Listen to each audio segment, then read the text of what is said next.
की घटना जानते हो? तो जिस समय अंग्रेजों ने बाजीराव पेशवा के राजमहल पर आक्रमण किया, महल में आक्रमण किया, तो जानते हो सारे लोग तो छोड़ के भाग चुके थे और बाजीराव पेशवा की वो 5 साल की लड़की मैना अंग्रेजों ने उसको अरेस्ट कर लिया। अंग्रेजों के हवाले हो गए, पकड़ लिया। अंग्रेजों ने उस बच्ची से पूछा, बताओ तुम्हारे पिताजी का गुप्त दस्तावेज या खजाना कहीं रखा है? वो बोली नहीं, बताओ। अंग्रेज कहने लगे, तुम नहीं बताओगी, जानते हो इसका अंजाम क्या होगा? तुम्हारे शरीर को जिंदा जला दिया जाएगा। नहीं बताओगी? बोली नहीं बताऊंगी। 5 साल की बच्ची बोली नहीं बताऊंगी। उसका नाम मैना था।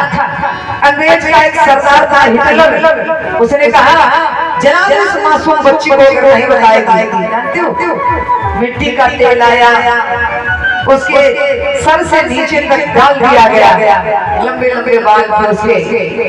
अंग्रेजों का एक सरदार हिटलर हाथ में माचिस की तीली जला करके लिया, कहने लगा, ए बच्ची बता, तेरे बाप का खजाना कहाँ रखा हुआ? वो बोली नहीं बताऊंगी। अगर नहीं बताओगी तो तेरे जिस्म को जला करके राख कर दिया जाएगा। और जैसे उसे ऊपर पेट्रोल पड़ा हुआ माचिस की तीली जला करके उसके ऊपर फेंका, उसका शरीर धुआं करके जलने लगा। एक अंग्रेज भाग करके आया, बोला, ए बच्ची बता दे, अभी तुम्हें बचा लूंगा। वो कहने लगी, अरे विरोधियों, अरे दुष्टों, मरने से इनकार नहीं करती, मर्जी है भाग विधाता दी। मरना तो सभी को एक दिन पड़ेगा, कोई आज मरेगा, कोई 100 वर्ष बाद मरेगा, लेकिन जो राष्ट्र के लिए, धर्म के लिए, परोपकार के लिए अपने प्राणों की आहुति दे देता है, इतिहास उसी का बनता है। वो कहने लगी, मरने से इनकार नहीं करती, मर्जी है भाग विधाता की। इतनी ही लगी हमारी उम्र कि मरने से इनकार नहीं करती, मर्जी है भाग विधाता की। मैं बेटी नहीं पेशवा की, बेटी हो भारत माता की, बेटी हो भारत माता की। हमारे एक खून में वो बलिदान छिपा हुआ है। और तुम सोचते हो ऐसा ही भारत देश है। इस समय बांग्लादेश की स्थिति आप देख रहे हो क्या हो रहा।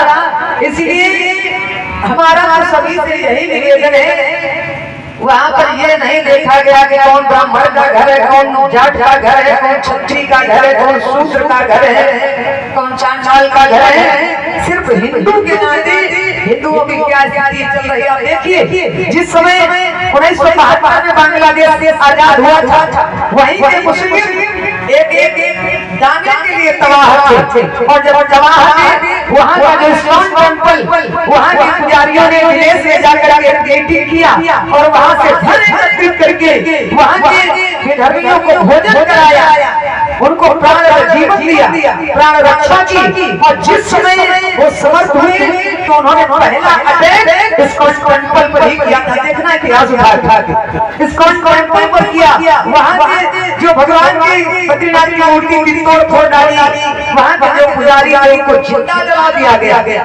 तो आज हमें चाहिए कि जैसे वो लोग कौन पठान है, कौन क्या है, कुछ नहीं देखते हैं, सिर्फ चांद तारे के नीचे आ जाते हैं। तो हमें भी हिंदुत्व के नाते ये देखना चाहिए कि कौन ब्राह्मण, कौन क्षत्रिय, कौन वैश्य, कौन शूद्र, ये सब छोड़ करके एकजुट अपने ओम के नीचे आ जाना चाहिए और अपने सनातन धर्म को, हिंदुत्व को बचाने के लिए हमें एकजुट हो जाना चाहिए। भारत के कई राज्यों में आप देखिए, कई राज्यों में देखिए हिंदू पलायन कर रहे, भाग रहे हैं। जैसे कश्मीर से भागे से भारत के कई राज्यों से भाग रहे हैं।